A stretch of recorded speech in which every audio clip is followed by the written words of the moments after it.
Gracias, muchas gracias. Bueno, me llamo Pilar Sordo, soy chilena, antes que nada mujer, mamá de un hijo de 31 y una hija de 28, ambos viviendo no hace mucho tiempo en España, psicóloga de profesión, peregrina de vocación. Me he dedicado a caminar por todo el mundo hispano ya hace 35 años. Hago investigaciones de campo, que son las que fundamentan mis 13 libros. 13 libros que hablan desde la relación de pareja, la educación de los hijos, la salud, los duelos y otros temas, el amor propio. Y puedo contarles que he tenido una vida muy acontecida. Creo que me ha pasado de todo. Lo que puede transitar un ser humano y soy muy agradecida de todo aquello, independientemente de que los momentos desafiantes han sido muy desafiantes. Tengo la sensación que he tenido un camino desde el deber ser al ser durante mi vida. Fui educada por una familia de abuelos asturianos, por un lado, por el otro lado riojanos, muy conservadora, muy rígida durante toda mi infancia. Soy la mayor de 3 mujeres y yo siempre siento que la vida consiste en que nos programan durante cierta cantidad de años y después el resto de la vida es trabajar en desprogramarse. Y entonces siento que estoy en remodelación permanente. Estoy quedando muy linda, pero estoy en remodelación. Y también en ese camino del deber ser al ser, del tengo al elijo o del tengo al quiero, no debo llevar demasiados años, pensaba cuántos eran, como trabajándome conscientemente desde el amor propio, que creo que es un tema que además para lo femenino, y no hablo de las mujeres, sino de lo femenino, es muy difícil de trabajar, porque hay que traspasar un montón de barreras. Y pensaba que no deben ser más de 8 o 9 años. A mí hace 8 o 9 años más o menos me sacaron todos los naipes de la vida, todo lo que un ser humano se puede apoyar, desde lo afectivo, lo económico y un montón de otras cosas. Y esa reconstrucción desde ese lugar ha producido una Pilar Sordo muy distinta a las que se hubiera sentado aquí hace 20 años atrás. Ni siquiera sé si soy la misma de ayer, digamos, ya. Pero si bien mantengo lo que yo llamo habilidades tronco, que son las habilidades que uno recuerda de niña y dice, sí, yo de niña era así y ahora también sigo haciendo así, hay un montón de habilidades y cosas mías que se han ido modificando. Por eso siento que hoy yo estoy en un momento de mi vida en el que estoy empezando de nuevo. Tengo la sensación de que se me abren caminos que me tienen muy seducida. Yo siempre digo que hay que cambiar el miedo por curiosidad, porque si uno no cambia el miedo por curiosidad, uno no avanza. Y cuando uno se coloca en actitud de curiosa, se coloca en actitud de niño. Por lo tanto, todo se transforma en una fiesta. Y creo que estoy en un muy, muy buen momento de mi vida. Muy en paz, muy deseosa de todo lo que siento que se me va a venir encima o que me va a llegar. Así que esta es la mujer que tienen al frente, a la que le pueden preguntar lo que quieran.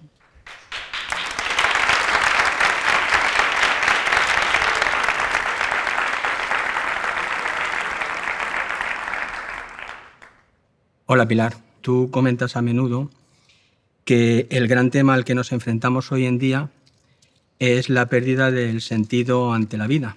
¿Cuál es para ti el sentido de la vida? Bueno, gracias.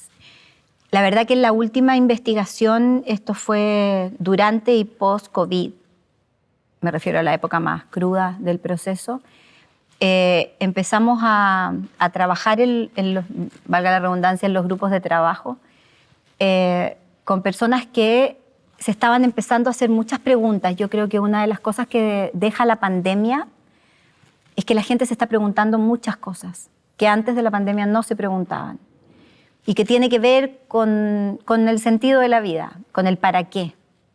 ¿Para qué me levanto? ¿Para qué tengo la pareja que tengo? ¿Para qué vivo donde vivo? ¿Para qué hago lo que hago? ¿Para qué como lo que como? Y eso ha ido generando en un grupo importante de la humanidad una hiperreflexión sobre el sentido de trascendencia de la vida. Esto lo produce siempre lo que yo llamo la conciencia de muerte, que es que cuando se nos acerca la muerte, adquirimos conciencia de muerte y eso nos da conciencia de vida en forma automática. Y por lo tanto me hace valorar la vida. Nos hace colocarnos en el sentido de trascendencia, en algo que, si alguien aquí no sabe, perdón por la mala noticia, pero todos nos vamos a morir. Si les liquidé la semana, lo siento, pero entonces como yo sé que me voy a morir, el cómo vivo es lo central. Y da la sensación, de acuerdo a lo que son mis investigaciones, que es de lo que yo puedo hablar, que no sabemos vivir, que estamos atrapados en muchas cosas, en lo económico, en el deber ser, en alejarnos de nuestra existencia. Y a mí me pasa hoy que siento que la psicología como ciencia ya no da abasto para explicar lo que le pasa al ser humano, quedó chica. Entonces, los psicólogos, que es lo que yo vengo haciendo ya hace 1 año y medio, vamos a tener que girar y empezar a estudiar algo que en la facultad no nos enseñaron, que es lo que tiene que ver con la psicología espiritual, que es agregar a la psicología como ciencia el tema del propósito de la vida. Hoy día la cantidad de gente que tiene 40 años y que está como recién saliendo de secundaria, preguntándose qué quiere hacer los próximos 40, es enorme, enorme, enorme, enorme. Así como la gente que está a lo mejor dejando Madrid o Barcelona para irse a vivir a pueblos más chicos y está dejando ciudades grandes porque quiere una vida distinta. Ahora, para eso se requiere mucho coraje, pero tiene que ver con entender que el sentido de la vida es descubrir tu propósito, que puede cambiar también. Mi propósito, yo tengo un propósito tronco, digamos, que lo tengo desde los 7 años, que es ayudar a la gente. Mi capacidad de servicio está desde los 7 años marcada en mi vida y tengo hasta una imagen que lo recuerda, que es yo vendiendo a los 7 años afuera de mi casa en una mesita vasos con jugo a unos deportistas que salían de hacer deporte, porque al frente de mi casa, yo nací en el sur de Chile, en una ciudad que se llama Temuco, estaban estudiando, tenía una universidad al frente, entonces yo les regalaba jugo o a veces los vendía. Y ese dinero se lo llevaba a un asilo de ancianos que quedaba a 15 cuadras de mi casa, desde los 7 años. Entonces ese es mi propósito tronco. Pero claramente ese propósito tronco hoy a mis 57 es muy distinto cómo lo vivo a cómo lo vivía a los 30. Entonces creo que estamos todos invitados a descubrir nuestro propósito en este instante, en este momento de la vida, que a lo mejor no es el mismo propósito por el cual eduqué. A lo mejor fui a la facultad, me recibí de algo y descubro que mi propósito es otra cosa. Y por eso que hoy día se exige tanta honestidad con uno. Yo siento que hoy es un tiempo en la humanidad donde lo más importante es no traicionarse y no mentirse. Creo que eso se paga muy caro en esta humanidad hoy, muy, muy caro. El autoengaño tiene alto precio. A diferencia de lo que podía haber sido hace años anteriores, donde se podía convivir con el autoengaño sin demasiado costo ni psicológico, ni emocional, ni mental, digamos. Entonces creo que el propósito de la vida hay que buscarlo, hay que entender cómo queremos y por qué queremos ser recordados. Creo que llegó el momento de pensar en el legado. ¿Qué vamos a dejar? Incluso en términos de la educación con nuestros hijos, hoy día es súper clave. Porque la respuesta es lo que me determina la forma en que los voy a educar. Entonces me parece que es un tema central. ¿Qué vamos a dejar? Me parece que hoy día ese sentido de trascendencia pasa a ser relevante. Hola Pilar, en tu libro Del amor propio al amor al otro hablas de las dimensiones del amor, especialmente del amor propio. ¿Cuáles son y por qué hay que cultivarlas? El concepto de amor propio no es muy nuevo, no debe tener más allá de unos 10 o 15 años. Antes se hablaba de autoestima. Y cuando se empieza a trabajar el amor propio hay que entender que esto se complejiza un poquito más. Y por lo tanto descubro en una de las investigaciones 4 dimensiones. ¿Y por qué hablo de dimensiones y no hablo de etapas? Porque no son secuenciales, sino que es una especie como de mandala que se interrelaciona y se mueve entre sí mismo, donde una afecta a todas y todas afectan a una. Entonces planteo 4 dimensiones del amor propio. Una es el autoconocimiento. Yo no puedo querer algo que no conozco. Pero hay que entender que esa descripción del autoconocimiento es una descripción en el presente, es una descripción desde el hoy, porque lo que conozco de mí hoy no es lo mismo que probablemente conocía hace incluso 15 días atrás. Y en general nosotros somos todos educados en un pensamiento en una forma de pensar que yo creo que nos ha hecho mucho daño, que es el pensamiento binario, que es suponer que tenemos entonces defectos o virtudes, ¿no? O cosas buenas o cosas malas. Y yo creo que hoy día el tema es un poquito más complejo. De hecho, cuando yo trabajo el autoconocimiento con la gente que está en los grupos de trabajo,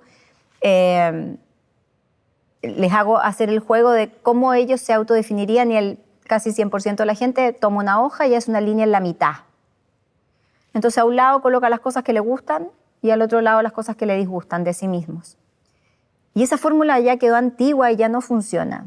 Entonces la fórmula nueva tiene que ver con colocar en una hoja, al centro de la hoja, todas tus características. De esas habilidades o cosas tuyas vas a encontrar lo que yo llamo habilidades tronco. Aquellas que evocas hacia los 7 años y hoy día a los 57 y las tienes igual. Van a aparecer seguramente en esa lista. Pero, como no todo puede ser tan simple, esas listas tienen 2 dimensiones que hay que descubrir, que es el aspecto luz y el aspecto sombra de esa característica. Te pongo un ejemplo conmigo. Una de mis habilidades troncos es la generosidad. Entonces todos ustedes te están pensando y diciendo, ¡ah, qué linda la Pilar! Porque todos ubicaron esa característica en el lado de lo positivo, digamos, automáticamente. No tengo que decirlo yo.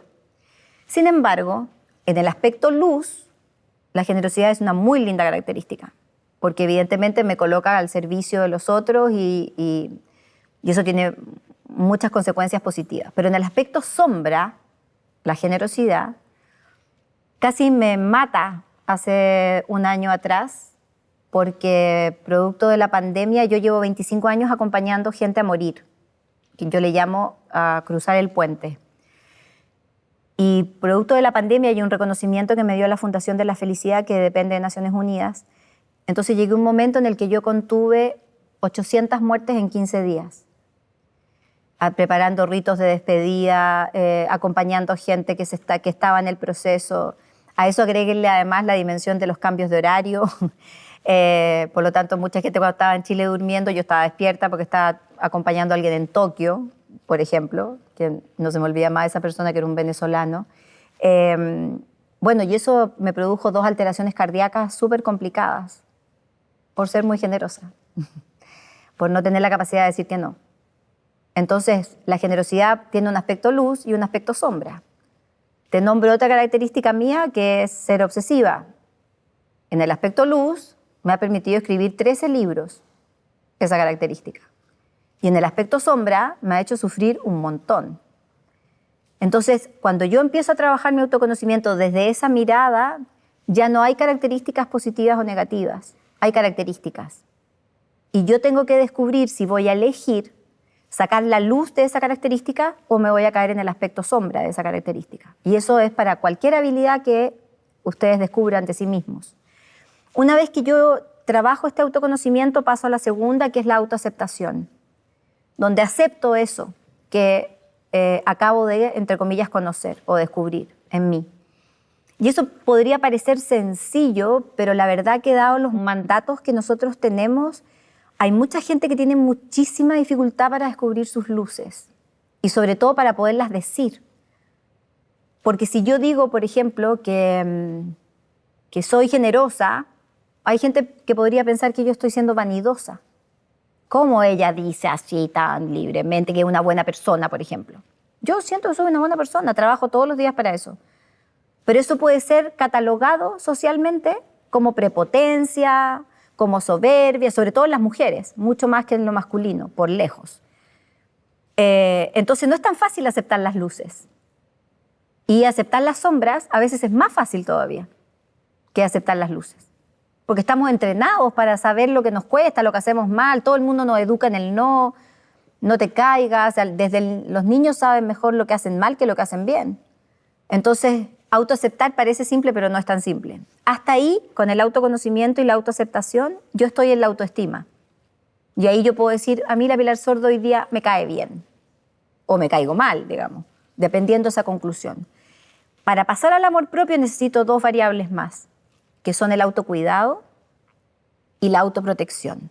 Y el autocuidado, probablemente si yo les preguntara a ustedes si se cuidan, a lo mejor muchos van a decir que sí, porque me van a decir, sí, Pilar, yo como saludable, voy al gimnasio, no sé, pues me arreglo el pelo, me afeito cada cierto tiempo.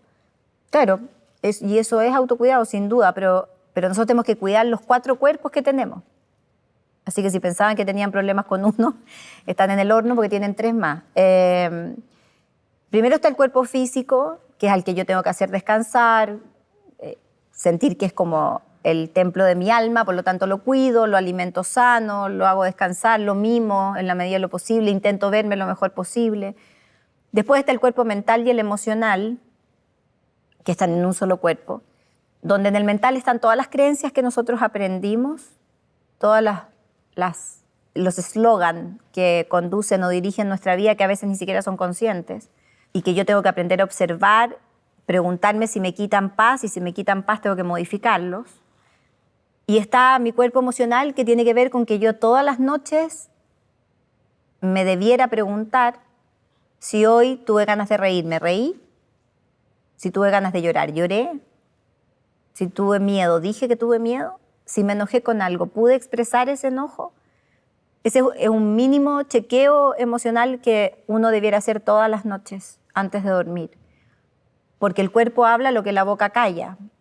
Por lo tanto, si me contuve, no dije o no expresé, en algún momento mi cuerpo físico va a ser el que lo va a tener que manifestar de una u otra forma. Después está el tercer cuerpo, que es el energético, que es esa sensación de llegar a un lugar y decir, oye, aquí hay mala energía.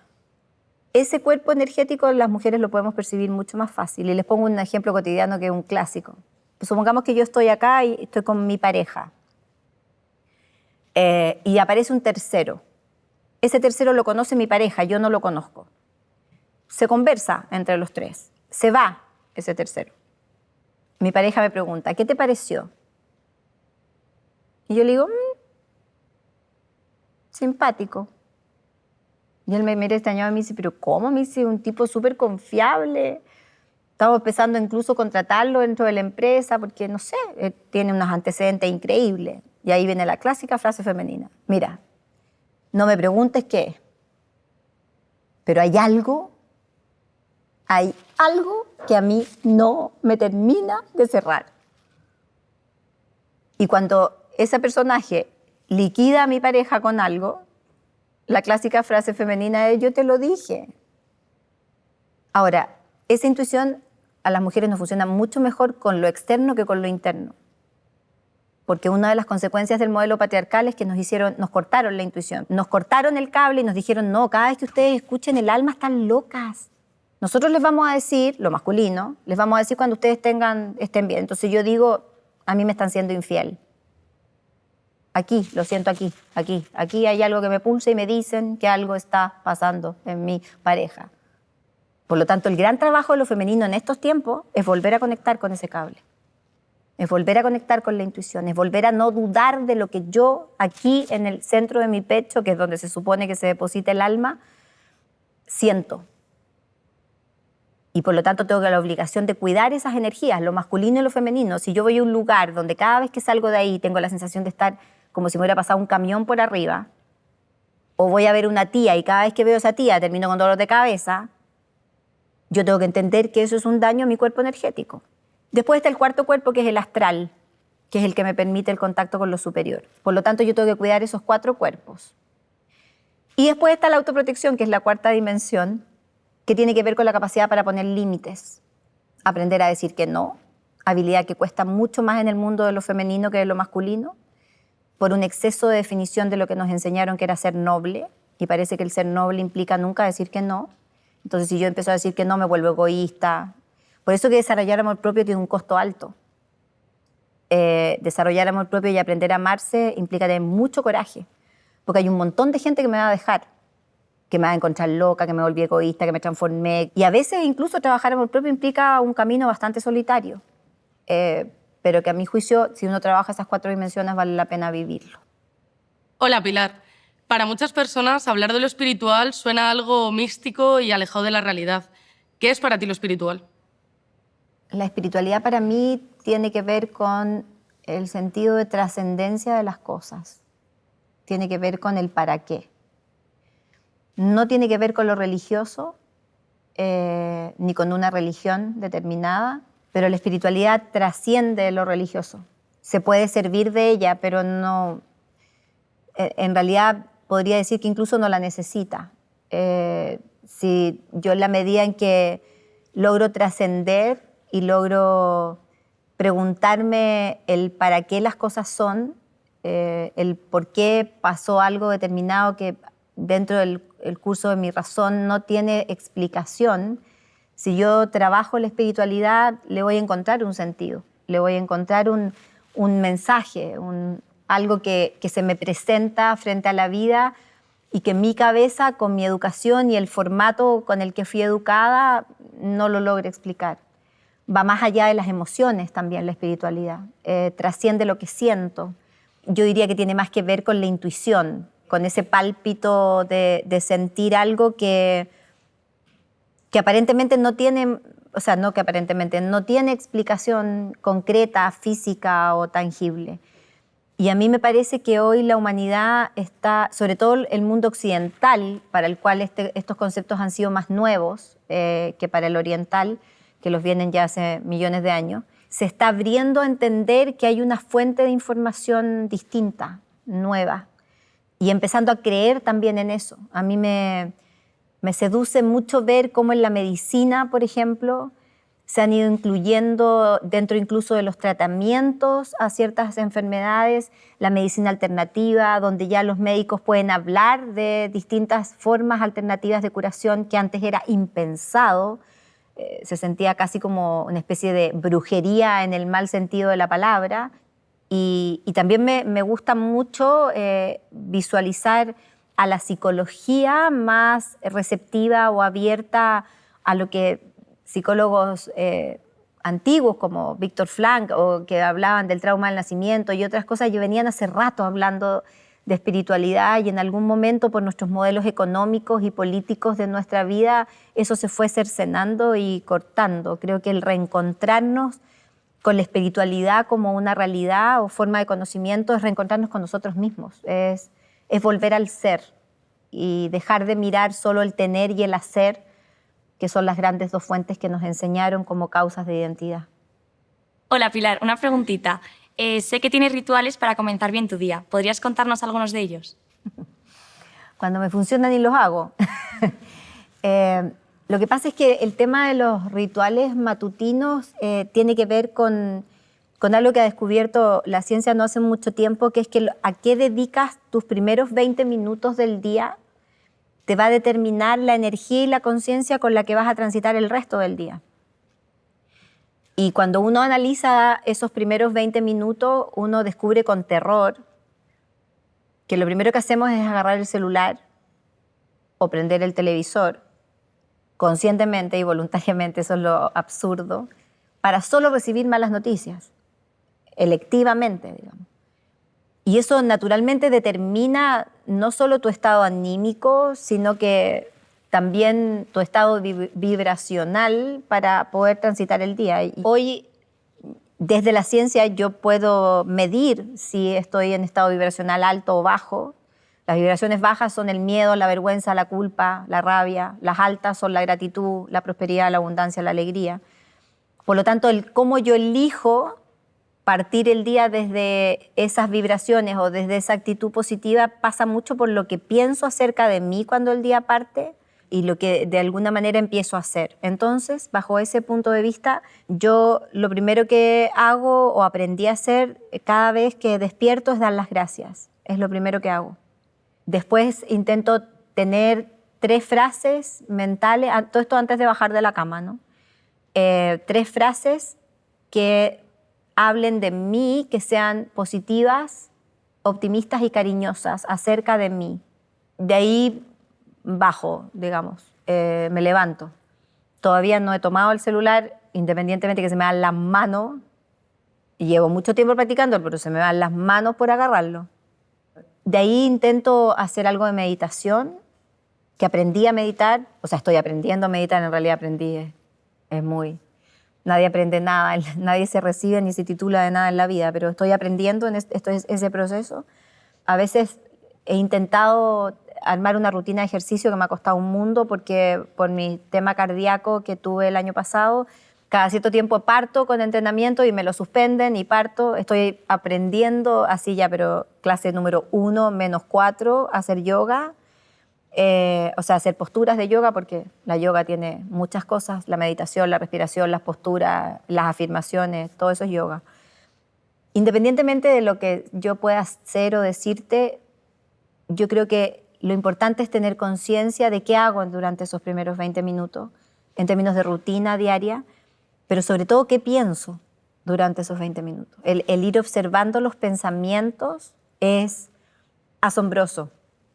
Yo lo único que puedo decir es que yo me asombro de mí, en el cómo uno se sabotea, se aparecen frases que yo digo, ¿por qué estoy pensando esto? O sea, si yo sé que además no me hacen mal, ¿por qué me conecté con esa sensación? Parte toda una cosa que yo llamo exceso de futuro en el manejo del tiempo, que es no estar donde estamos. Entonces, cuando te duchas, no estás en la ducha, no estás sintiendo el agua porque ya estás pensando en qué te vas a poner. Cuando ya te estás vistiendo, tampoco estás pensando en qué te vas a poner, sino en qué lo que vas a hacer. Cuando estás desayunando, estás pensando en qué vas a hacer cuando salga. Entonces, nunca estamos donde estamos. Y trabajar esos 20 minutos para aprender a estar en el presente, a mí me parece que es un tremendo ritual. Cada persona tiene que encontrar su propio sistema para poder estructurar estas rutinas a la realidad de lo que cada persona puede practicar. Digamos, es distinto también a alguien que tiene niños, que tiene un bebé recién nacido, ¿cómo hace? Entonces, al final, yo lo que propongo es que se tenga conciencia que los primeros 20 minutos determinan tu día y qué vas a elegir hacer en esos primeros 20 minutos, independiente de la realidad que tú tengas, pero por sobre todo qué vas a elegir pensar en esos 20 minutos. Hola, Pilar. Me gustaría saber cómo podemos vencer nuestros miedos del día a día para poder vivir más tranquilos y al final deshacernos de las expectativas y el que dirán de los demás. Lo primero que yo creo que tenemos que tener capacidades es darnos cuenta cómo estamos o qué pensamos frente a ese día a día. ¿Cómo descubro eso? Descubriendo 2 enfermedades que yo definí en la penúltima investigación, que es el exceso de futuro y el exceso de pasado. Que el exceso de futuro es la imposibilidad absoluta de estar en el presente y de ir un paso más adelante de donde estás. Como si yo pensara qué voy a hacer después de estar aquí en este plató, digamos. Cuando yo visualizo el futuro, siempre mi cuerpo se va a contracturar y se va a apretar, porque generosamente me protege de mi pensamiento. ¿Por qué? Porque mi pensamiento siempre es negativo. Cuando se aprieta mi cuerpo físico, lo primero que se aprieta es el sistema respiratorio. Y al apretarse el sistema respiratorio, se genera angostura respiratoria y por eso se llama angustia. La angustia viene de la angostura respiratoria. Cuando mi aparato respiratorio se aprieta, yo lo que hago automáticamente es empezar a suspirar. Me vuelvo la reina del suspiro. Empiezo, todo el rato, porque siento que me falta aire. Que efectivamente me falta porque tengo apretado mi sistema respiratorio. ¿Qué genera esa angustia? Es mi pensamiento futurista. ¿Cómo se manifiesta la angustia? Quieta, en absoluto rigidez corporal. Te pongo un ejemplo. Hay un acto, nosotros los seres humanos tenemos muchos actos, pero les voy a contar 2, que son autogenerados y que deben ser las autotorturas más idiotas que somos capaces de generar los seres humanos. El primer acto autotorturante es que suena tu despertador y tú dices 5 minutos más. Que es absolutamente elegido, se supone que es consciente. Ahora, si alguien de ustedes me dice que ha dormido esos 5 minutos, que esos 5 minutos han sido relajadores y que no han pensado mientras están en esos 5 minutos en todo lo que tienen que hacer durante el día, o sea, viven el día antes de levantarse, por favor avísenme cuando esto termine porque los voy a nombrar hijos ilustres de mis investigaciones.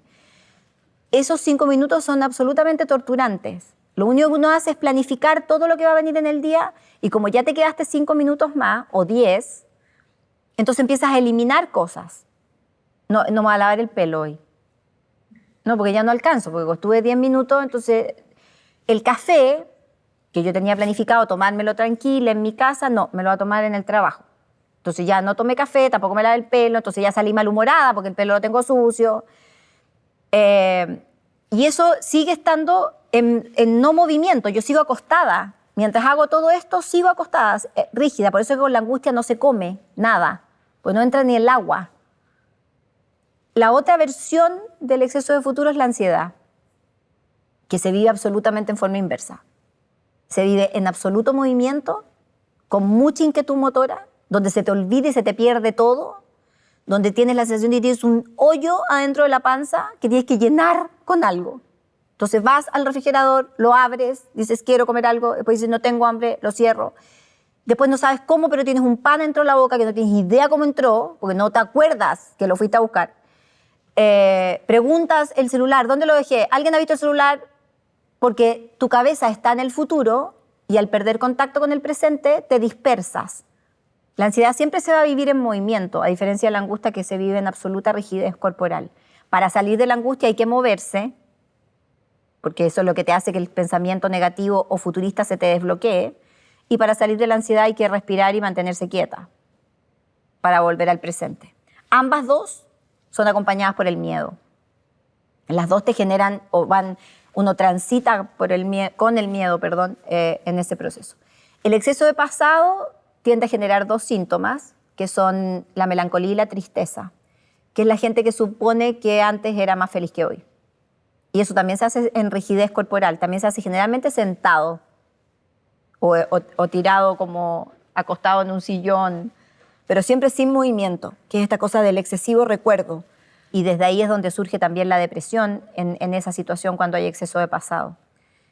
Entonces la única posibilidad de transitar el día en armonía es estando en el presente, la mayor cantidad de tiempo posible. Y ahí la lentitud es una habilidad que te sirve mucho como recurso, porque como es un expansor de conciencia, lentitud consciente, ¿no?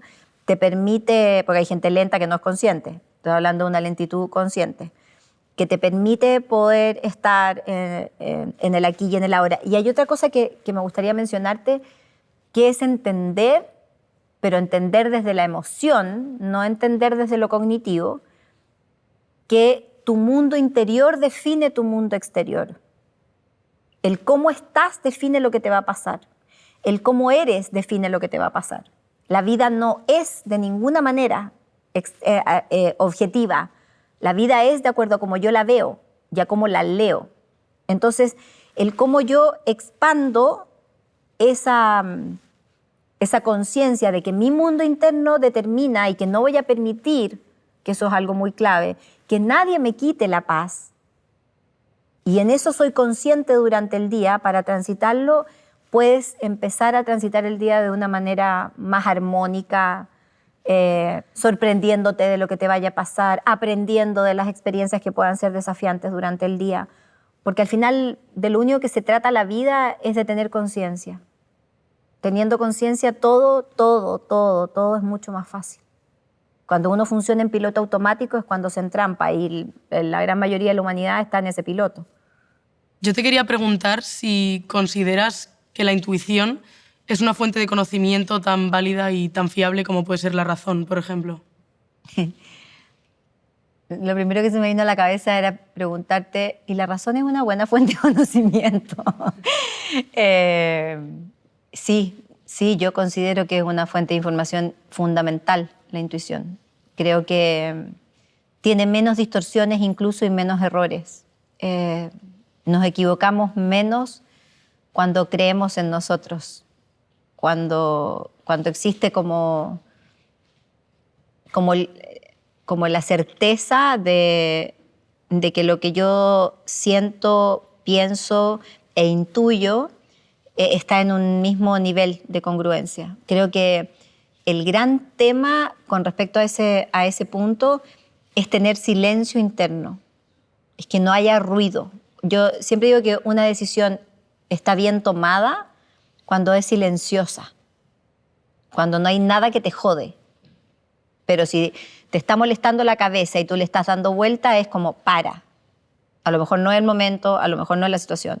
Si las emociones las tienes demasiado revueltas o tienes la panza apretada y se te apretó y de repente empiezas a sentir que estás con un poquito de taquicardia frente a una decisión, como pausa.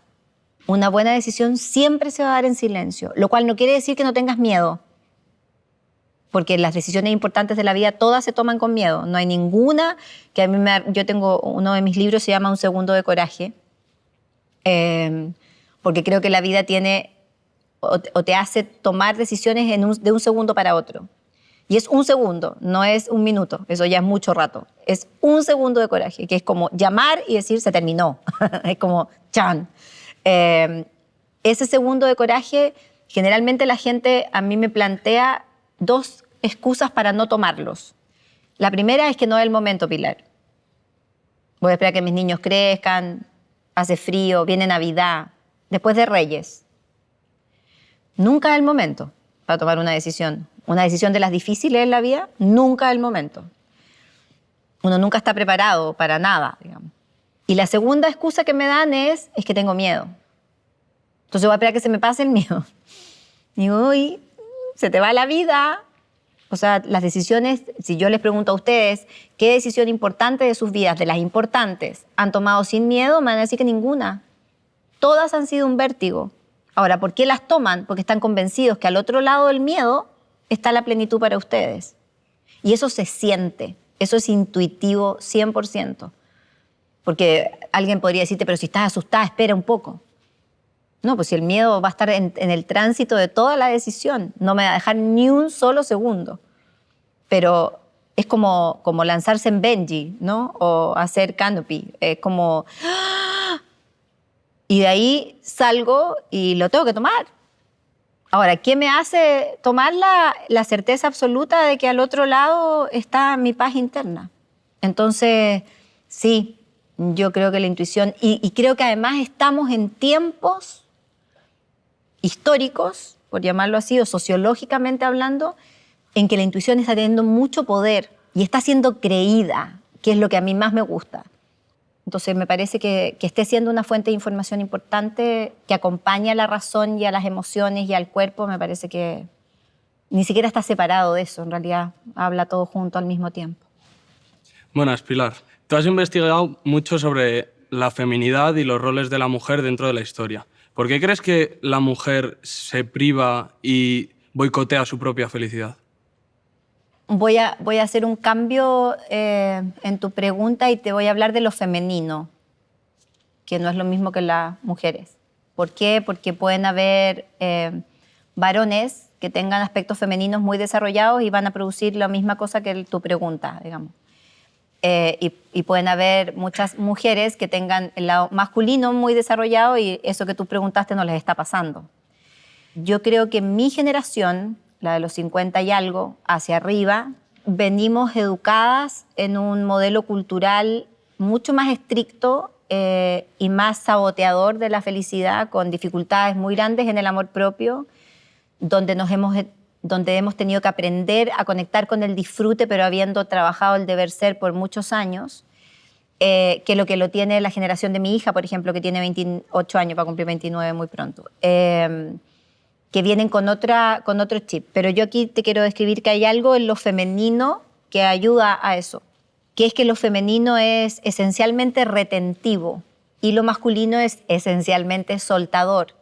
Y eso está muy solidificado por el modelo patriarcal, o no me gusta usar esa palabra, pero por lo menos queda claro cuando la evoco, de educar el mundo de lo femenino históricamente en lo privado, al mundo masculino en lo público. Y cuando llega la revolución industrial y somos de alguna manera a salir o invitadas a salir al mundo, obligadas a salir al mundo público, al mundo masculino eso le generó mucho, mucho ruido hasta el día de hoy. Nosotras nos metimos ahí, de acuerdo a esa visión. Y cuando nosotros estábamos en el mundo de lo privado, nos enseñaron algo que a mí me parece que, aparte de cortarnos el cable con la intuición, que es una falsa humildad. Digo, tienes el pelo maravilloso. Ay, sí, pero tengo las puntas súper, súper seca. Porque si yo asumo y te digo, sí, tengo el pelo maravilloso, es como, a la Pilar se le fueron las nubes a la cabeza. Entonces yo tengo que siempre bajar un peldaño. Y esa falsa humildad, que se traduce como queja, hace que nos saboteemos. Porque nunca terminamos de creernos de verdad lo que somos, porque frente al discurso social tenemos que mostrar 2 peldaños más abajo, digamos, en lo que sea, en lo que de alguna manera me elogien desde afuera. A ver, si ustedes me dicen, Pilar, en realidad esta camisa te queda increíble, yo puedo decir que en realidad me la regalaron o que tiene cualquier cantidad de tiempo. Vieja. Yo tendría que ser tarada para colocarme una camisa que a mí no me guste. Por lo tanto, cuando yo me puse esta camisa en la mañana, yo sé que me veo bien, obviamente. Ahora, si tú me dices a mí, Pilar, te queda increíble esa camisa, yo no puedo decírtelo. A no ser que haya roto esa creencia y te diga, sí, de verdad, ¿cierto? A mí también me encanta. Me encanta cómo me veo. Y para eso tengo que bancarme el costo social de que me encuentren engreída. Entonces, me empiezo a autosabotear. Eso es un estudio hecho en todo el mundo hispano, incluido algunos países de acá de Europa. Por lo tanto, el autosabotaje parte de mis propios pensamientos. Parte de cómo yo me defino y me tengo que parar frente a un mundo que me educó para ser buena niña. Y ese buena niña implica ser complaciente, culpable de ciertas cosas, no aprender a decir que no, y ser muy decente, aburrida, pero buena niña. Y eso genera mecanismos. Ahora, eso ha ido cambiando con las generaciones. Por eso te decía que generacionalmente tu pregunta tiene distintas respuestas dependiendo de la generación. En las generaciones más jóvenes han jugado un poco al revés, que es a conectarse, que es un poco la base de los millennials. Que es que la generación millennial se forma porque se cansó de ver a una generación, la mía, que nunca descansó, que se quejó de todo, que trabajó todo el tiempo y que tuvo pocos espacios de disfrute. Entonces, los millennials dijeron, nosotros no seguimos con esa fórmula, nosotros vamos a hacer al revés. Entonces tenemos la sensación de primero conectar con el placer, estoy hablando como millennials, y el deber es relativo, digamos.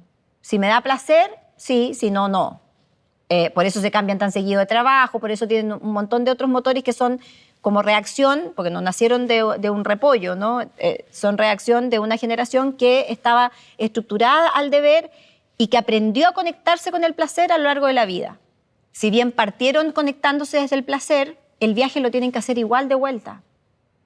O sea, se van a tener que conectar con el deber igual. Entonces, en algún minuto, cuando hay un sector de los millennials que son los que tienen a veces más recursos económicos, que plantean esta cosa, como dice el sudeste asiático, como para encontrarse a sí mismo, yo digo, ¿por qué tan lejos? Si uno se puede encontrar a sí mismo en el baño de la casa, digamos. O sea, ¿por qué hay que irse a tan afuera? Y eso es una muestra de muchos de los aprendizajes que esa generación tiene, que es buscar mucho afuera para después retornar hacia adentro. Y por lo tanto el circuito de lo que van a aprender ustedes de la vida con lo que aprendí yo, a la larga es más o menos lo mismo. Llegamos a los mismos puntos.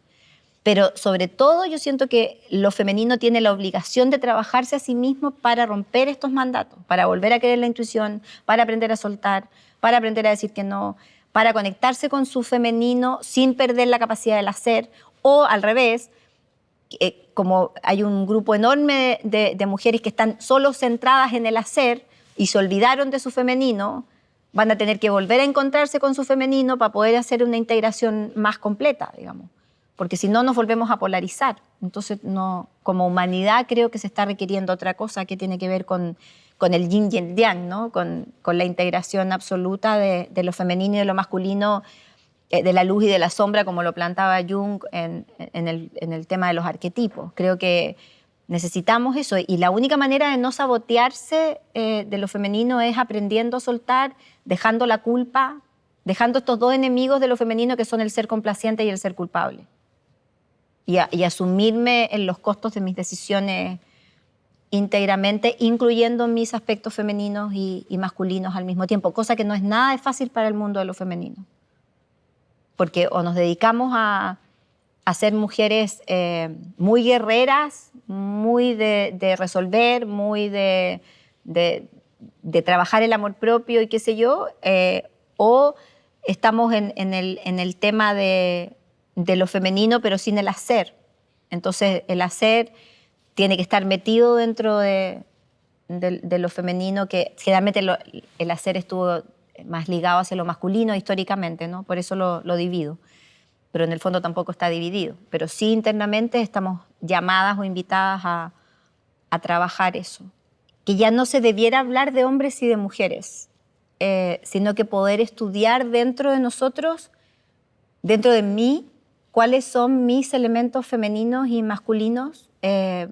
Por ejemplo, en mi caso, yo he tenido que desarrollar, por mi trabajo, por mi vida, por mis dolores, por mis errores, un sinfín de aspectos que son considerados masculinos, digamos. Y incluso en muchísimos ratos de mi vida he tenido que dejar de lado elementos femeninos porque he tenido que mantener a mis hijos, porque he tenido que salir mucho hacia lo público, etc. Entonces, el rescate de mi femenino es algo que incluso en este momento yo te podría decir que es un trabajo personal en mí. Y tú como varón también tienes que descubrir en ti qué elementos femeninos o masculinos tienes. Y creo que esa es una visión un poco más íntegra de lo que de verdad somos y además más conciliadora también, porque yo amo mis características masculinas y me encantan y amo mis características femeninas, digamos. Ahora, el cómo las mantengo en equilibrio, yo además soy Libra, entonces me paso la vida en la balanza tratando de equilibrarlo todo. Y por supuesto no siempre me resulta. Entonces, el cómo voy integrando esos dos aspectos en mí o cómo cada uno de nosotros lo hace dentro de su trabajo va siendo como un espejo de lo que tengo que desarrollar o trabajar en mi vida. Y creo que la integración de esos dos elementos y el autoconocimiento en relación a eso, darme cuenta, es un espacio y es un upgrade de conciencia y de autoconocimiento importante. Pilar, hoy estamos más preocupados que nunca por la educación de nuestros hijos. Sin embargo, les hacemos una agenda de actividades que les ocupan la mayoría de su tiempo. ¿Cómo podemos equilibrar esto? Es que el tema de la educación es... Mira, si yo quisiera responder esa pregunta en una sola frase, te diría que hoy día nuestros hijos tienen todo menos a nosotros. Y es justo lo que necesitan. Hoy día el millonario para mí es el que tiene tiempo y el que elige qué hacer con él. Y a mí me pasa que veo a una generación de papás y mamás muy asustados educando a sus hijos. Yo siempre digo que somos la única generación que le tuvo miedo a sus padres y que hoy día le tiene miedo a los hijos. Y educamos como desde ahí, como desde ese susto. Y eso nos hace muy culposos, porque además como hay que trabajar mucho para satisfacer sus necesidades, o por lo menos las que nosotras suponemos que son necesidades, los dejamos muy solos, cosa que tampoco siento que sea muy distinta de lo que yo viví. Yo tuve una mamá y un papá que eran comerciantes cuando yo era niña, y yo iba al colegio sola, volvía sola, que dudo que mi papá haya sabido algo de si yo tenía examen de matemáticas o no al día siguiente. No creo que lo haya sabido. Sin embargo, habían ciertas certezas en ese conocimiento, ciertos actos, por ejemplo, que el pastel del cumpleaños se hacía en casa, que las sorpresas de los cumpleaños se construían en la casa con lo que había. Y si no había, igual se disfrutaba desde el hacer en casa, no desde el comprar afuera. De esta sensación de la valoración que yo siento que es una habilidad parental que hoy día hay que recuperar mucho, que es el valor de la imperfección. Lo maravilloso que tiene el olor a comida en una casa, por ejemplo. El que un cojín esté aplastado y no parezca una casa de decoración donde la persona se para y automáticamente, como si viniera un periodista de la revista Hola, a sacarme una fotografía de mi casa y estar todo como si fuera una maqueta. Casas poco vividas, celulares que se colocan en las mesas. Y cuando yo coloco el celular en la mesa frente a un niño, le estoy diciendo al niño que es importante hasta que esa cosita no suene. Porque si esa cosita suena, él deja de ser importante. Y por lo tanto el ejemplo lo tengo que dar yo. Entonces el valor de lo imperfecto, de eso que está mal hecho, pero que es delicioso porque se vive entre todos y que nos hace reír incluso, justamente por lo imperfecto, es como las fotos antiguas, ¿no? Las fotos que se mandaban a revelar, que uno iba a ACFA o a Kodak y uno salía en la foto con los ojos rojos, las piernas torcidas, y esas pasaban al álbum. Y uno mira hoy día una foto mía de niña con los ojos rojos, los ojos torcidos, como toda torsionada, y uno se muere la risa, pero porque la foto es imperfecta. Y la otra cosa que me parece que es importante entender es que hoy la autoridad se gana, a diferencia de lo que pasaba en mi generación. Yo a mi papá le obedecía porque era mi papá, solo por eso. Y porque además había una cuota importante de miedo. Hoy ese miedo no existe, por lo tanto ese padre tiene que hacer que su hijo lo respete, lo valore y lo obedezca, pero porque ese padre es congruente entre lo que dice y lo que hace. Entonces hoy día la autoridad se gana. Y eso es algo que los papás y mamás modernos no han entendido. Entonces siguen con la pauta del grito, de la sanción, de quitarle todo. Pilar, es que ya no le puedo dejar, tengo nada que quitarle. Le quito el celular, le quité la computadora, le quité la televisión, ya no puede salir, le quité todo. Sí, pero sigue sin cumplir lo que dice. Si tú le dijiste que el sábado ibas al cine y después le dices que no quieres ir porque estás cansado, que lo van a dejar para el próximo fin de semana, ¿con qué derecho ese hijo te cree? Y si no te cree, ¿por qué te va a respetar? Hoy es importante que los hijos nos crean y que lo que yo diga sea lo que haga. Entonces, por eso que no puedo poner el celular en la mesa. No solo por el significado que le doy a ese hijo, sino que porque no tengo ninguna autoridad en el mismo instante en que coloco el celular en la mesa para decirle a él que no lo coloque. No puedo. Aunque yo le diga, bueno, pero es que es mi trabajo. Pero estamos comiendo. De alguna manera hay que volver a recuperar ciertos rituales familiares de comunicación y de unión, el juego de naipes o juegos de mesa, que nos saquen de la tecnología, que los saquen del iPad, del celular, de la televisión, de la pantalla, que se apague todo. Es algo que te permite asegurarte, porque hoy día está 100% probado que los niños y niñas que tienen buena comunicación familiar, que hay espacios dentro de la familia para comunicarse, para poder decir lo que sienten, son niños que están protegidos automáticamente frente a la droga, frente a la delincuencia, frente a cualquier otro tipo de, entre comillas, trastorno social al cual pudieran, entre comillas, también caer. La familia es una unidad protectora, pero la familia, no gente viviendo junta en una casa, digamos, que es distinto, que se pueden querer mucho, pero es gente viviendo junta en una casa que se quiere. Eso no es familia, no alcanza. Implica el desarrollo de un vínculo, implica el desarrollo de la conversación, implica trabajo. Trabajo. Hoy día, sobre todo en las familias de mayores recursos económicos, a mí me impresiona cómo los papás y las mamás trabajan todo el día para pagar un staff de profesionales que se hagan cargo de sus hijos en las cosas que ellos tendrían que hacer. Entonces trabajan para pagar al psicólogo, trabajan para pagar al fonoaudiólogo, trabajan para el terapeuta ocupacional, para que vaya a clases de piano, para que además haga clases de gimnasia o de deporte, y trabajan para que todos los seres humanos se hagan cargo de algo que ese papá o esa mamá tendrían que sentarse a conversar en el comedor y decirle, hijo, ¿tú eres feliz? De verdad, o sea, yo como mamá lo estoy haciendo bien, ¿te hace falta algo? Ese tipo de conversaciones son necesarias, porque es otro espacio de conciencia.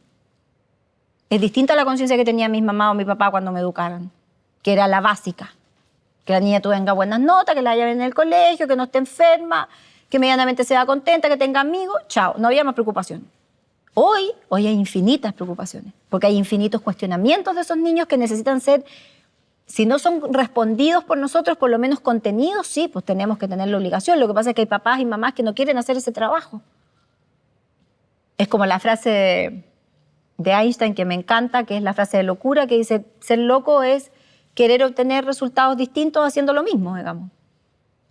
No puedo. Yo, para tener resultados distintos y educar a estos hijos que son distintos, tengo que hacer cosas distintas. No puedo hacer lo mismo que decía mi mamá, porque no me va a servir. Insisto, porque la autoridad se gana hoy, a diferencia de lo que pasaba antes. Y perderla no cuesta nada. No cuesta nada, porque el mundo de hoy es tremendamente incongruente. Entonces yo puedo tener el discurso, por ejemplo, de que quiero que mis hijos se ganen las cosas. Y ese es mi discurso familiar. Pero le compro todo lo que me piden. Porque me da terror a que se frustren y que se enojen conmigo y me digan que soy mala madre. Por lo menos la generación sobre 50, yo le dije 1.000.000 de veces a mi mamá y a mi papá que eran los peores de todo. Y que los papás de mi amiga eran increíbles. Y ellos no. Y ninguno, yo no me morí, ella tampoco.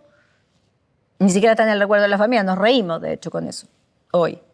Pero creo que hay que trabajar la congruencia y entender que tienen de todo menos a nosotros. Hola, Pilar. En tu libro, Educar para sentir, hablas de que te gustaría erradicar una serie de conceptos que son habilidades blandas. ¿Por qué son tan importantes para ti? No me gusta nada el concepto de habilidades blandas. Yo creo que las palabras generan realidades y creo que hablar de habilidades blandas es suponer que las duras sí son importantes y las blandas parecen que se derritieran o son inconsistentes. Y hoy día ocurre que la gente es contratada en lugares de trabajo por tener habilidades técnicas o llamadas duras y es despedida por no tener las llamadas blandas. Porque hoy día lo que me hace permanecer en un trabajo son mis habilidades llamadas blandas, que yo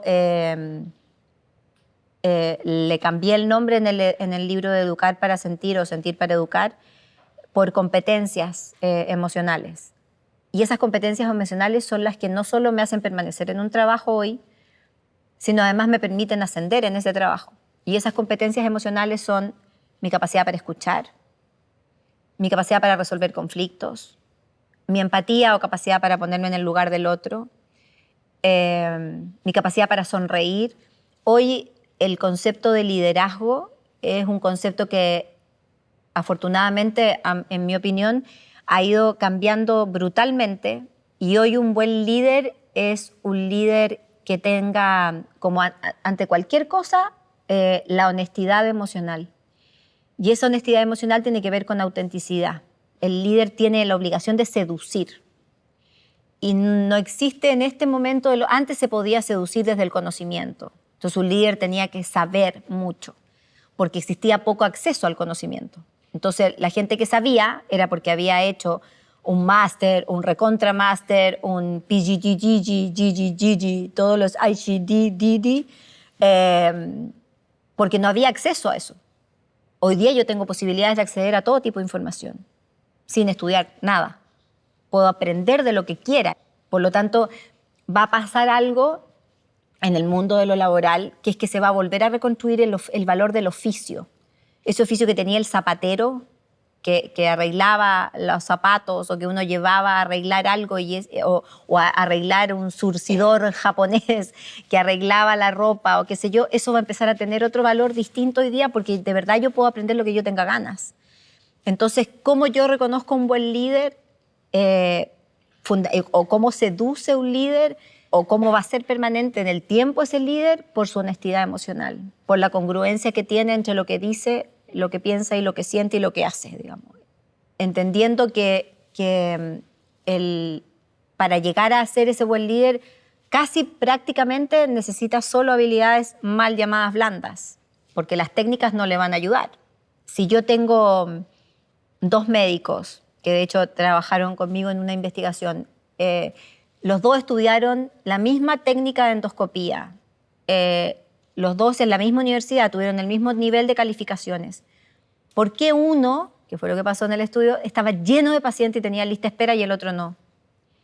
Porque estaba lleno de pacientes, se levantaba a saludar a los pacientes, los iba a buscar a la sala de espera, le respondía todas las preguntas que el paciente tenía, le pasaba su teléfono móvil para que en caso de emergencia lo pudieran llamar, apagaba su teléfono celular y no lo miraba mientras estaba en el proceso de atención y no miraba la pantalla computacional para anotar todo lo que el paciente, haciéndole sentir que era el caso o el paciente número 5 o 6 del día.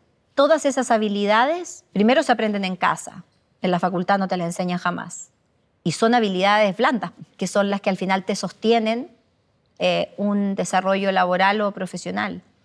No sacamos nada con tener profesionales que sepan y hagan 400 másters si no van a tener la habilidad humana de relacionarse con equipos de trabajo. Hoy día cada vez más importante cómo se configuran esos equipos de trabajo, cómo dentro de una empresa se arma, que no es lo mismo un grupo de trabajo que un equipo. El equipo requiere confianza. Y para que haya confianza y haya feeling en el cómo se genera el engranaje comunicacional, se requieren puras habilidades que no son medibles y que tienen que ver con habilidades intrínsecamente humanas que nunca se les ha dado hasta hoy, creo, el peso y la importancia necesarias para que sean educadas también dentro de las facultades y en cualquier profesión, así sea que digito computadores, no importa, pero tengo que aprender a relacionarme con el que está al lado, digamos, y eso hoy se necesita educar. Es como suponer que la bondad se autoeduca por sí sola.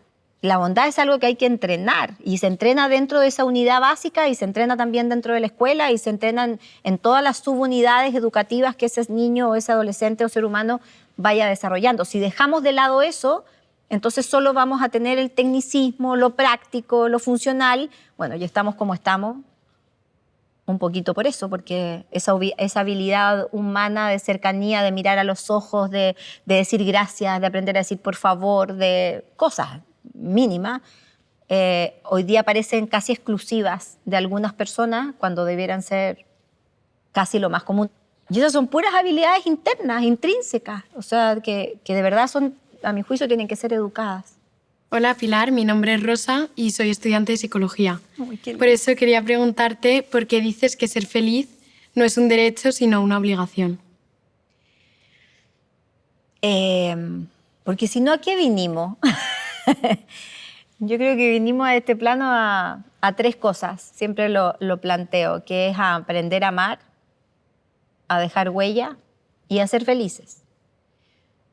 Pero el ser feliz es un concepto que ha estado muy teñido de muchas otras cosas que a mi juicio lo desdibujan de lo que es.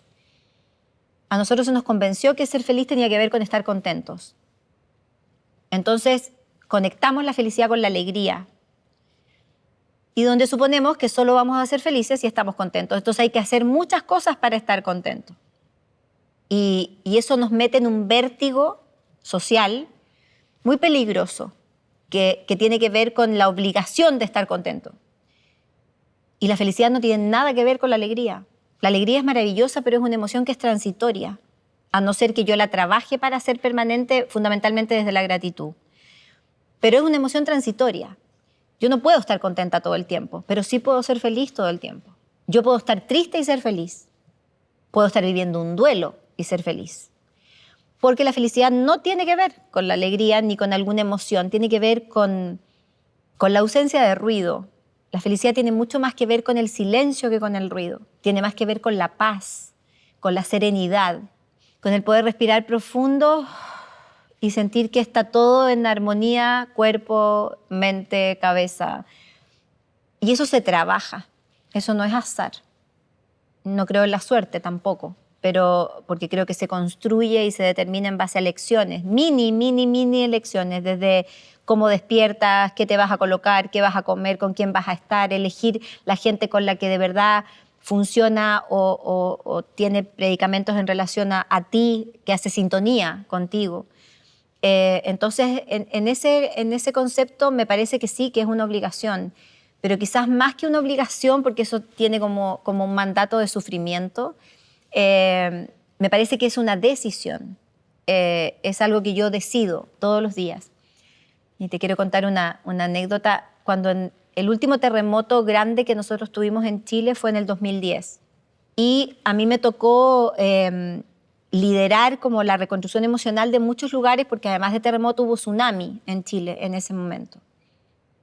Y llegar a un campamento donde habían, no recuerdo en este momento la cantidad exacta, pero deben haber sido alrededor de 50 familias que habían perdido todo, no solo por el terremoto, sino que después el agua terminó de destruir lo que el terremoto no había dañado, digamos.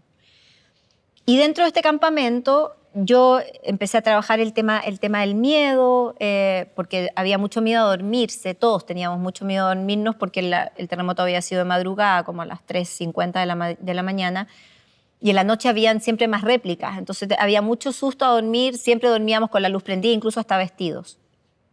Entonces estaba haciendo talleres de miedo y en estos talleres aparece una mujer que se llama Marta, que empieza a participar de los talleres y yo doy un taller sobre una conferencia que se llamaba Terremoto del Alma, donde en esa conferencia yo graficaba que el ser feliz era una decisión. Entonces, personas que habían perdido absolutamente todo, digamos, cuando yo digo que era una decisión me miran como con cara diciendo, o sea, entiéndame, acabamos de perder todo, estamos con la ropa que nos trajeron de regalo porque ni siquiera nos quedamos con eso. Y yo les planteo más o menos a lo que yo entendía por decisión, y en este grupo, por supuesto, estaba la Marta, y la Marta llega a la madrugada siguiente a mi carpa, donde yo estaba durmiendo. Entra tipo 7 de la mañana, tiene que haber sido. Entonces me dice, muy apasionada, me dice, Pilar, yo tengo serios problemas con tu charla. Tengo serios problemas con el tema de que ser feliz es una decisión. Yo le digo, ¿por qué? Me dice, porque yo la puedo tomar la decisión en la mañana. O sea, de verdad, yo me puedo levantar en la mañana y yo puedo decir, ya, hoy día sin nada, pero yo voy a decidir ser feliz. Voy a tener una buena actitud, voy a sonreír, voy a trabajar la gratitud dentro de las cosas que me van llegando de regalo. Pero a mí esa decisión no me dura todo el día. Entonces yo le digo, bueno, ¿y qué haces con eso? No, me dice, lo que pasa es que te traigo la solución. Ok, ¿cuál es la solución? Que la decisión de la felicidad se tiene que tomar igual que los remedios. Entonces hay remedios que se toman cada 8 horas. Yo cada 8 horas no puedo tomar la decisión porque no alcanzo. Entonces empecé a pensar cuánto tiempo me duraba la decisión de ser feliz hasta que se me acaba y yo empiezo a llorar desesperada porque me doy cuenta que perdí todo y que el terremoto no me dejó nada. Y llegué a la conclusión de que yo aguanto 4 horas. Yo tomo la decisión 4 horas y a los 4 horas, 1 minuto, yo ya empiezo a desesperarme porque se me acaba la gratitud de que no se me murió nadie en el tsunami, de que se me acaba. Pero 4 horas. Y funciona como un medicamento. Y yo creo que la Marta tiene toda la razón. Hay veces y hay situaciones en la vida que son tan desafiantes que a veces la decisión se tiene que tomar a cada hora. La decisión de ser feliz es algo que se toma instante por instante. Me refiero cuando uno está viviendo situaciones difíciles, ¿no? Cuando estás en un duelo. Yo cuando perdí a mi pareja, yo me acuerdo que tenía, todavía no pasaba lo del terremoto, él se fue el 2009, pero yo ya estaba haciendo el tema de la investigación de la felicidad como decisión, y me acuerdo que él antes de irse, porque él tuvo una partida muy consciente, me decía, prométeme que vas a decidir ser feliz. Yo le decía, sí, te lo prometo. Y cuando él se fue, yo decía, ¿cuánto rato aguanto cumpliendo esa promesa? Porque había un rato en el día en que no tenía ni una gana de cumplirla. Cuando uno está en situaciones armoniosas en la vida o con menos ruido, con ruidos menos dolorosos, porque todos tenemos situaciones que nos irrumpen en la vida, probablemente sea más fácil tomar esa decisión. Pero creo que la vida es una decisión completa, de búsqueda de paz, de trabajo, de armonía, de estar centrada y conscientemente centrado en lo que tienes, en el conectar con la alegría en forma permanente, en dejar atrás mandatos de sufrimiento, en esta sensación de que todo lo que vale es porque costó demasiado, porque lo que fácil viene, fácil se va. Estamos llenos de cosas que nos impiden tomar contacto con esa decisión. Una pregunta, Pilar. Cuando pensamos en personas inteligentes, solemos pensar con una persona que es más seria o que no pierde la compostura, y sin embargo una persona que es más positiva se la ve como si fuese una persona más inmadura. ¿Tú qué crees de esto? Que lo que tú dices es súper cierto. O sea, es real en términos de la creencia. Lamentablemente tenemos ciertas definiciones de que el rictus intelectual, y hablar bien difícil, cosa que no te entienda nadie, es maravilloso. porque eso grafica una superioridad intelectual mía sobre el resto de la gente. Si ustedes están en un restaurante y en una mesa lateral a ustedes hay alguien que tiene esa risa que está evaluada como mal educada y que a mí me encanta, que es la del ja, ja, ja, el restaurante entero va a girar a mirar a esa persona, pero no para decirle cuéntame de qué te ríes, sino para sancionarla, decirle, loca, baja el volumen. Es como que descentra, es como si nos jodiera la risa del otro. Es como ver gente tan contenta tiende a molestarnos, lo cual es súper difícil de asumir como sociedad, pero reconocer que nos da rabia ver gente contenta es una realidad.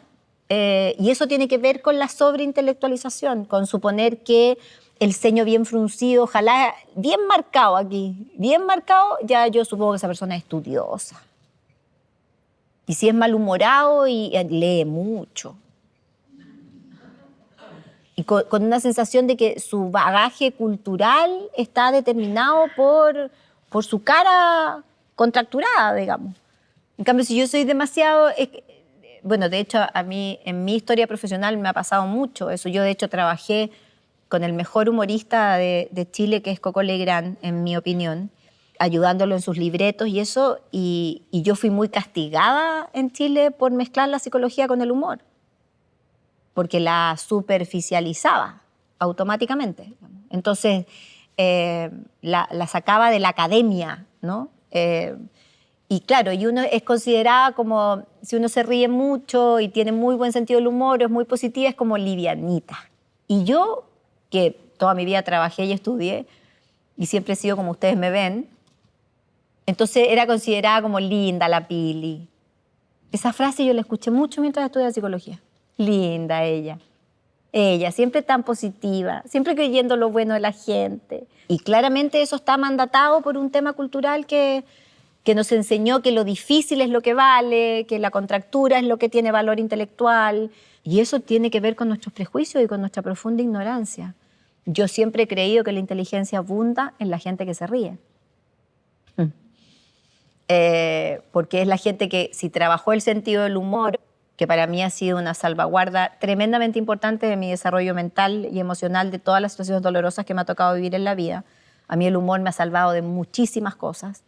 La persona que tiene la capacidad de trabajar desde el humor o de vivir desde el humor es porque está trabajando desde su propio conocimiento, donde me río de mí y me río un poquito de la vida y no me la tomo tan en serio. Y eso implica también desarrollar muchas conductas relacionadas con la gratitud. Entonces, el humor tiene mucho que ver con la gratitud, con el agradecer el momento, con la revitalización del jajaja y de la sorpresa frente a cualquier detalle, por mínimo que parezca. Y a veces esa condición de humor es muestra de, o sea, la gran mayoría de las veces en realidad, es muestra de mucha sabiduría, mucho más que la seriedad o la contractura y la complejización de las situaciones. Hola, quería preguntarte qué opinas sobre el mensaje que yo creo que cada vez está más extendido de que siempre nos tenemos que quedar con el lado positivo de las cosas. Quería preguntarte si crees que realmente todo tiene algo positivo. Bueno, y en caso de que sea así, si eso es lo que los psicólogos llamáis psicología positiva. Ay, me encanta tu pregunta, porque siento que tiene muchos matices. Sí, primero te respondo que sí, yo creo que todo tiene algo positivo. Todo tiene algo potencialmente aprendible y rescatable de cualquier situación. Eso primero. Segundo, sí, la estructura o el entrenamiento para aprender a ver eso positivo a nivel mental y emocional es lo que hoy día se llama psicología positiva. Pero siento que eso también, como todo fenómeno en la vida, se ha ido distorsionando hasta un punto de llegar a un positivismo tóxico, que es como esta arenga permanente de que vamos que se puede, vamos que tú puedes y vamos que se puede, y todos debemos tener alguna red en Instagram o donde quieran que nos está todo el tiempo impulsando a esta sensación de todo se puede. Y yo creo que sí, yo creo que es verdad que todo se puede, pero no siempre. Yo creo que el espacio para decir estoy triste, el espacio para decir estoy cansada y que eso no se lea como una queja, sino como una realidad emocional que merece respeto.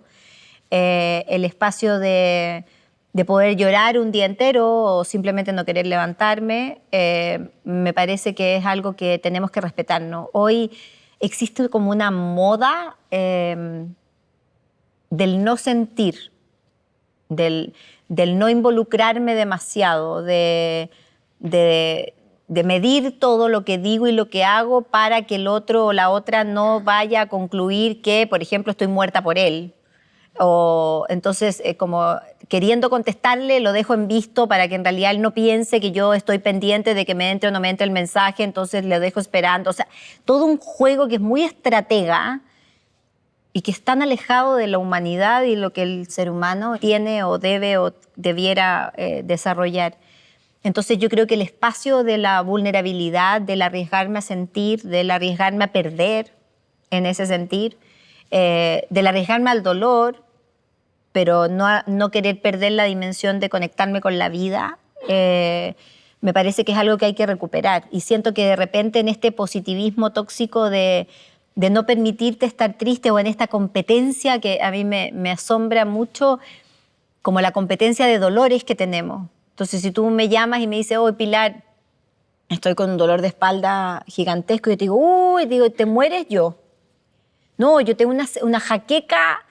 De hecho, acabo de llegar del médico porque me tienen que hacer un examen porque tengo todo este lado medio dormido. Entonces, tu dolor de espalda pasó a pérdida, ¿no? Porque esta competencia de quién sufre más y quién lo está pasando peor es algo que nos encanta hacer hoy. El otro está esperando es que yo cuente mi tragedia para poder contar la de él, digamos. Pero si yo lo invalido desde mi tragedia y yo no tengo tragedia, o si las tengo no las sé valorar como tragedia y las veo como aprendizaje y no voy a sobreexagerar en eso, entonces te digo, ¿cómo estás? Súper bien. ¿Cómo vas a estar bien? Digamos? O sea, nadie está bien. Es como esa sensación. Y eso tiene mucho que ver con esta tendencia que se ha ido generando de positivizar todo demasiado y sentir que, claro, es verdad, todo depende de la actitud, es cierto. Y es verdad que todo se puede si tienes un plan y lo haces y entiendes que sueño más voluntad es igual a logro, que para mí es una fórmula básica de la vida. Pero tiene pausa. O sea, en la vida hay que aprender a parar para seguir. Es como aprender a descansar, pero nunca renunciar al sueño, ¿no? Pero ese descanso es válido. Entonces, si yo quiero estar triste o necesito decir que estoy triste, tengo permiso para decir que estoy triste. Y déjenme estar triste. Y creo que ese autorrespeto por la tristeza y además por carnalizar la tristeza, ¿no? Porque también está la otra tendencia que es espiritualizar la tristeza. Entonces encuéntrale el sentido. ¿Por qué estás triste? ¿Para qué te habrá llegado esta tristeza? Y encuéntrale el sentido y entrega la tristeza, suelta la tristeza. Sí, perfecto, yo espiritualizo la tristeza, pero yo estoy triste. Después puedo aprender, es como cuando se muere alguien. Primero hay que llorarlo, después podré encontrar que los aprendizajes que tuve con él o recordarlo con alegría, pero además cuando uno llora por uno, no por el que se fue también. Entonces, llora porque uno los va a extrañar, no por el otro. Entonces, el cómo yo me permito ser vulnerable o tener todos estos matices emocionales dentro de mi vida y decir, hoy estoy mal, y tengo todo el derecho a estar mal. Ahora, como soy positiva, sé que eso mal va a pasar y que es transitorio. Ahí me sirve ser positiva, porque me da el indicador de que es transitorio. Entonces yo sí me puedo permitir estar en un... Ahora, si llevo 15 días en cama, ya tengo que empezar a pensar que tengo otra cosa, no es que solo esté triste, digamos. O sea, la tristeza se pasa cuando me la permito, el cansancio se pasa cuando me lo duermo. Pero si digo las 365 días que estoy cansada, hay algo que tengo que revisar, digamos. La gente no puede vivir cansada. Entonces, la transitoriedad de la situación es lo que me permite evaluar o darme el permiso para decir, no, hoy día me voy a quedar en cama, no tengo ganas de hacer nada. O quiero estar sola, tranquila. ¿Pero cómo? Levántate. Tú tienes que estar bien. Depende de ti. Y no siempre. Lo que tengo que tener claro es que si no puedo yo con eso, tengo que pedir ayuda.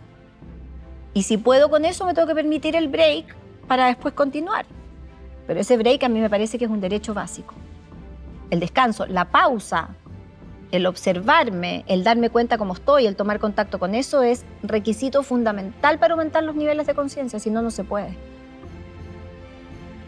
Yo aprovecho ahora de darles las gracias por todo este tiempo. Gracias por las preguntas, por la participación, por la atención, por sus ojitos así atentos, escuchando todo. Quedo a disposición de ustedes para lo que pueda ser necesario. Muchas gracias.